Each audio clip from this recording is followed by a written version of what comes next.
Jonathan York. He's a response and recovery branch director. Dan's here, and he's going to touch on the FEMA issue just a little bit. And it's quite extensive, so I'm going to ask him to cut that pretty short and just get the highlights of it. Okay, Jonathan. Thank you, Mayor. As Mayor Teresa said, my name is Jonathan York, and I'm the Response and Recovery Branch Director for Kansas Division of Emergency Management. By state statute, we're the lead state agency that coordinates the state response to natural, man-made, and technological disasters and emergencies. And since the tornado hit Baxter Springs, we've had regional coordinators down here, and we have 7 regional coordinators across the state that are liaisons between the local county emergency managers and the impacted jurisdictions after an event occurs, that link between the impacted area and our State Emergency Operations Center and Division of Emergency Management offices in Topeka. And Dennis Colston is the regional coordinator that's here with me today, and we'll have a regional coordinator down here through this next week and reassess after that if we need to continue to have a regional coordinator here to interface with the county emergency manager and local officials in Baxter Springs. Mayor Teresa said a lot of questions have come up regarding what assistance is available from FEMA. I can talk a little bit about that. First of all, there's 2 federal assistance grant programs that are disaster related. Public assistance disaster related grant programs that provide assistance to governmental entities and private not-for-profits like utility cooperatives, for instance. And then there's individual assistance, and that's assistance that provides assistance to individuals that are impacted by the disaster, individuals that have lost their homes or sustained damages to their homes. We've had damage assessment teams down in the area beginning Monday afternoon, and those damage assessments were completed preliminarily late Wednesday afternoon, early Thursday morning. And our preliminary reports that we're finding, the tornado didn't have a magnitude that's going to need public assistance or individual assistance, because we have to look at what FEMA looks at what the concentration of damages are and what the extent of damages are. And there are certain thresholds that we have to meet to qualify for that funding and for the governor to make that request to the president through FEMA.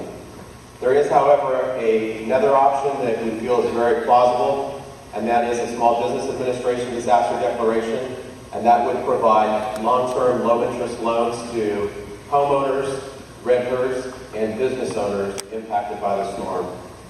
And the governor has made that request to the Small Business Administration yesterday, and we expect to get a final determination on that first part of next week. And once that determination is made, if it's approved, Small Business Administration officials will set up a processing center, which has been identified by local individuals, where that will be, and that should happen as early as Wednesday, perhaps. So to get individuals here, so homeowners, business owners, renters, come in and discuss with them what options might be available for them to get. I realize that anytime you have an event like this occur, it's devastating. It doesn't matter if it's 5 homes or 500 homes. But there are thresholds that are set by the federal government that are outside of our control. We can't change those thresholds. All we can do is send out a damage assessment team to look at what the damages are, to process those damages, and to determine what the best course of action is for the state to take for those impacted.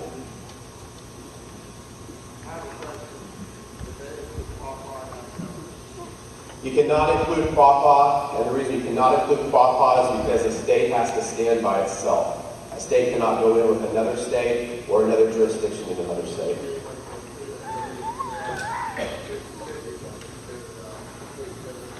Every state is a completely different disaster.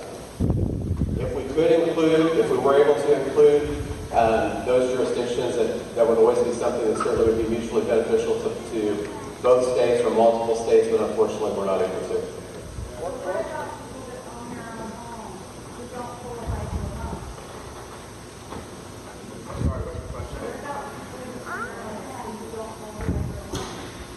I can't make that determination if you qualify for a loan or wouldn't qualify for a loan, because that would be something that you'd have to get through the Small Business Administration Processing Center. There is also a multi-agency resource center just adjacent to the gym where voluntary organizations and the Kansas Housing Resource Corporation is over there that has housing information as well. So I don't make that determination of who qualifies and who doesn't. So I can't tell you that an individual would qualify now or would not. That would be something.